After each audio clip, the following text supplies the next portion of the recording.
कि मेरी बहुत ग्लानि की है? जितनी मेरी ग्लानि की है उतनी इस दुनिया में कोई की भी ग्लानि नहीं की है। सारी दुनिया ने ग्लानि की है। अच्छा, फिर कृष्ण की भी ग्लानि की है। जो कृष्ण की ग्लानि सो जैसे उनके बाप की भी ग्लानि है। तो रामचंद्र की भी ग्लानि की है? बरोबर ग्लानि की है। अभी बाकी ब्रह्मा में ग्लानि की है, इतनी ग्लानि नहीं की है? ब्रह्मा की इतनी ग्लानि की हुई या शिव बाबा की ज्यादा ग्लानि हुई है? किसे की ज्यादा ग्लानि है? शिव बाबा की ज्यादा ग्लानि हुई। तो ग्लानि तो उनकी भी होनी चाहिए। किनकी? जब शिव बाबा की ही ग्लानि हो गई, ऊंचे ते ऊंच करतार कहा जाता है, ऊंचे ते ऊंचा भगवंत, उनकी ग्लानि हो गई, तो जो उनके बच्चे हैं उनकी ग्लानि नहीं होनी चाहिए? उनकी, रामकृष्ण की भी ग्लानि होनी चाहिए। तो देखो, जब से बाप ने इसमें प्रवेश किया है? किसमें प्रवेश किया है? कब से प्रवेश किया है?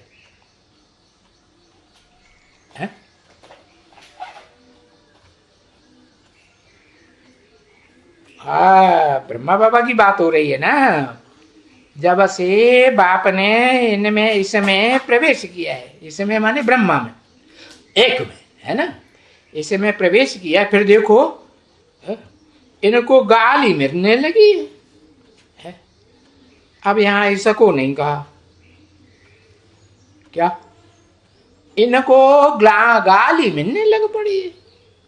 क्यों कहा है इनको? क्योंकि ब्रह्मा में भी दो आत्माएं है ना। शिव की आत्मा भी है? शिव बाबा है कि नहीं? शिव बाबा की आत्मा भी है, ब्रह्मा की आत्मा भी है, तो इनको ग्लानि मिलने लगी। समझा ना? देखो, ये ग्लानि जब इनकी होती है सारी दुनिया में इतनी जास्ती, तो लोगों को कितनी घृणा होती है?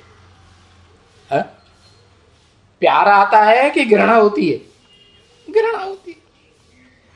सारे अखबारों द्वारा बस ये ब्रह्मा, फिर गालियां देते रहते हैं। देखा ना? तो पिछाड़ी में आए करके इनको भी गाली दिया है, जैसे है किनको? सबको। शिव बाबा को तो गाली दिया ही सबसे जास्ती, फिर राम को, कृष्ण को, देवताओं को भी गाली दिया कि नहीं दिया है? समझा ना? अब मुझे दिया है, किसने बोला? शिव ने बोला है ब्रह्मा की तरह कि मुझे दिया है, चलो अभी तुम भी गाली खाओ। मैं प्रवेश करता हूं इनमें। किनमें? पंचानन, पांच मुख कहे जाते हैं ब्रह्मा के ज्यादा से ज्यादा, तो पांचों मुखों में प्रवेश करता हूं ना, कि एक में ही, इनमें प्रवेश करता हूं। अच्छा, तो तुम भी गालियां खाओ। पांचों मुख गालियां खाएंगे कि नहीं खाएंगे? हाँ, तुम भी गालियां खाओ। अरे, मैं गाली खाता हूं तो तुम कहां हट जाएंगे? है? हाँ, तो खूब गाली देखो, और गालियां प्रैक्टिकल में एकदम देखो। क्या प्रैक्टिकल में? माने शरीरधारी को गालियां देते हैं। प्रैक्टिकल तो शरीर से ही होता है ना, कि निराकार को देते हैं? प्रैक्टिकल में देते हैं, एकदम प्रैक्टिकल में। और वो तो यादगार शास्त्रों में लिखी हुई है। जो शास्त्र है वो कहाँ की यादगार है? इसी पुरुषोत्तम संगम की यादगार है ना, लिखी हुई है। गालियां देते हैं और सन्मुख देते हैं क्या? हाँ, तो बाप कहते हैं ऐसे तो तुमको कोई गाली नहीं देते थे, है? जब तक बाप ने प्रवेश नहीं किया तो तुमको दुनिया में कोई गाली देते थे? नहीं, तुमको गाली नहीं देते थे, कभी भी नहीं देते थे। तुम्हारी तो बहुत अच्छी महिमा होती थी। गालियां कब से शुरू हुई? जब से मैं प्रवेश किया हूं, और तो मुझे तो कोई गाली दे भी नहीं सकते हैं वास्तव में। क्यों? कि मैं तो निराकार हूं। वो तो जो निराकार को गाली देते हैं वो तो उनका अज्ञान है। गाली, ग्लानि देहधारी को महसूस होती है या निराकार को महसूस होती है? देहधारी को महसूस होती है। तो वो तो उन मनुष्यों का अज्ञान है।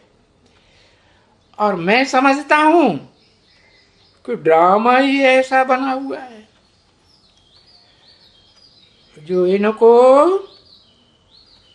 देवताओं को ये गाली देनी ही होती है? क्यों? कारण? कोई कारण होगा या नहीं? क्या? ये बहुत पापात्मा कैसे बने? अनेकों के संग के रंग में आए, विविचारी बने तो पापात्मा बनेगी नहीं? पापात्मा बने, तमो प्रधान बने। समझा कैसे बने? अनेकों के संग के रंग में आने से तमो प्रधान बने। तो बहुत तमो प्रधान बनते हैं, सारी दुनिया ही तमो प्रधान कलयुगी बन जाती है। तो फिर क्या होता है? विनाश भी होते हैं। तो देखो, जब विनाश होते हैं तो एक दो को मारते हैं, मारते भी है ना। तो फिर जब बहुत माराधाड़ी करते हैं, बहुत पाप करते हैं, बहुत हिंसा करते हैं, तो फिर नेचुरल कैलेमिटीज भी आती है? आती है जल्दी या नहीं? अकाल पड़ता है, बहुत बरसात पड़ती है, पत्थर गिरते हैं, जमीन हिलती है, भूकंप आता है कि नहीं? हा? तो ये भी ऐसे ही है। क्या है? अरे चैतन्य आत्मा है ना, जो चैतन्य आत्मा है, देव आत्माएं बनती है, तो जड़त्वमयी बुद्धि वाले वो भी तो ऐसे ही बनेंगे ना, है? नहीं बनेंगे? हाँ। तो ये जो 5 तत्व है, जड़ तत्व है या चैतन्य, इनमें जड़ तत्व तो ज्यादा है ना। भले देवता हैं, लेकिन देवताओं में भी जड़ तो है बुद्धि में। तो चलो नहीं गाली खाई है तो भी कहते हैं चलो अभी गाली खाओ, और अच्छी तरह से गाली खाओ। सब साधु, सब संत महात्मा, विद्वान, पंडित, आचार्य, सन्यासी सब गाली देंगे। तो देखो, ये सन्यासी भी न पहचान पाने के कारण फिर तुमको गाली देंगे। नहीं देंगे? है? देंगे कि भगवान कैसे आ सकते हैं इनमें? है? भगवान तो इतनी ऊंचे थे, ऊंची हस्ती, इनमें भगवान आवेंगे क्या? है? इतना पवित्र भगवान, एवर प्योर, वो तो फिर पवित्र तन सन्यासियों के तन में आना चाहिए ना। और सन्यासी कहते भी है शिवोहम, शिवोहम माना शिव मेरे में है, ऐसे ही कहते ना। तो देखो कहते हैं कि भगवान तो कृष्ण में प्रवेश करते हैं, 16 कला संपूर्ण कृष्ण में प्रवेश करते हैं ना। अब देखो उन साधु सन्यासियों में है तो अज्ञान ना, अभी भगवान है, भगवान वास्तव अभी हो भी नहीं सकती है? वो भगवान का रथ बना है? तो वो समझते हैं कि इनमें बाप प्रवेश करते हैं रथ में, क्योंकि उनकी बुद्धि में कभी भी नहीं आएगा किसी को कि श्री कृष्ण ज्ञान का सागर है। अगर ज्ञान का सागर श्री कृष्ण होता तो फिर नारायण भी ज्ञान का सागर होता है। श्री कृष्ण किसका बच्चा? नारायण का बच्चा ना। हाँ, तो नारायण नारायण ज्ञान का सागर होता है कि नारायण भी बुद्धू हो जाता है। नई दुनिया में बुद्धू होगा या बुद्धिमान होगा? बुद्ध होता है। तो देखो नारायण द्वारा